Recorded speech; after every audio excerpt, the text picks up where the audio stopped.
Unya nilutaw naman karon unsa may bot pasabot diay aning giingon sa Quadcom diay nga dapat kuno sirsohon sa anang Malacañang ang mga ebidensya katong mga nabiktima kuno sa war on drugs. So klaro kayo mga par nga kanang involved gyud ay ang Malacañang ani, involved gyud si BBM. Sa ato pa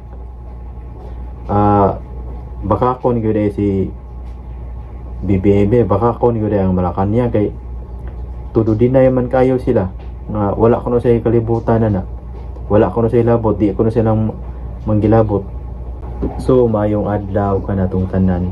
Welcome back sa ating YouTube channel. So karon mga par ng ang mga congressman di ay ang gatong mga membro sa Quadcom, ang taga Quadcom mga par nahadlok di ay nga makalaya na si Duterte. Nangahadlok sila mga par ug dili sila gusto nga si Duterte nga makagawa sa ICC. Gusto nila mga par nga si Duterte adto na lang gyud pirmi ngadto.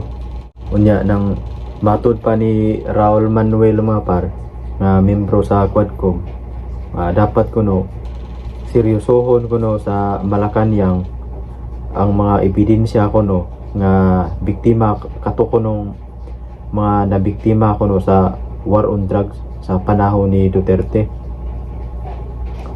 So bot pasabot mga par naagid ay kalabutan ang Malacañang ani.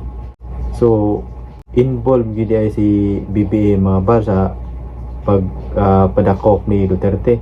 Naagid ay sa kalabutan sa paghatod nga to ni Duterte sa dahig.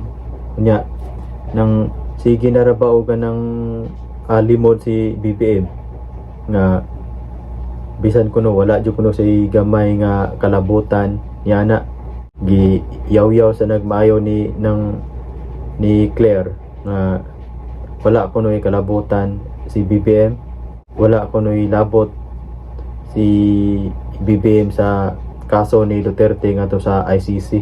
Unya nilutaw naman karon unsa may bot pasabot diay aning giingon sa Quadcom diay nga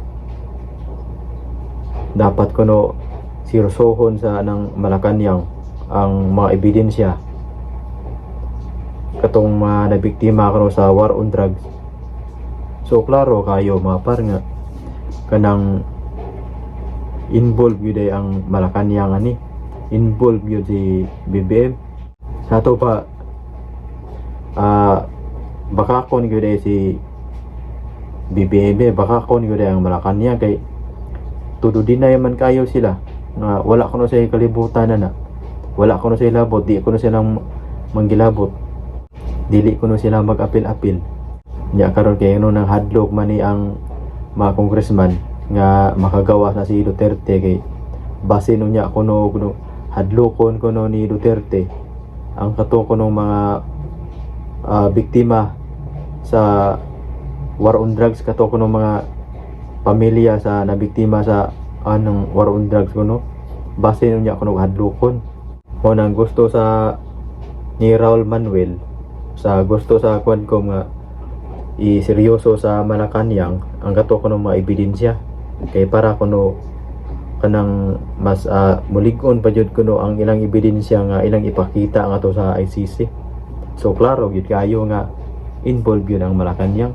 Unya kay si Duterte taas naman ay mga usa ka semana siguro ato makauli na to, makagawas na to. Pero dili lang makauli si Duterte di sa Pilipinas kay tuyo sana sa pamilya ni Duterte nga dili usa iuli si Duterte di sa Pilipinas kay nang kibaw na ta sa yung kontrapartido niya di sa Pilipinas nga gusto mo yun kayo nga si Duterte mawa yun. Unang ang mga congressman karon mga par nga membro sa Quadcom katong ni Guko ni Duterte kuyaw-kuyawan sila karon. Unang di sila ganahan nga makalaya si Duterte. Unang ang Malacañang ilang gisugo, ilang gimandaran ang Malacañang nga ipasiguro jud kuno para kuno nga dili hadlo ko ni Duterte ang kato ko ng mga biktima ko sa war on drugs.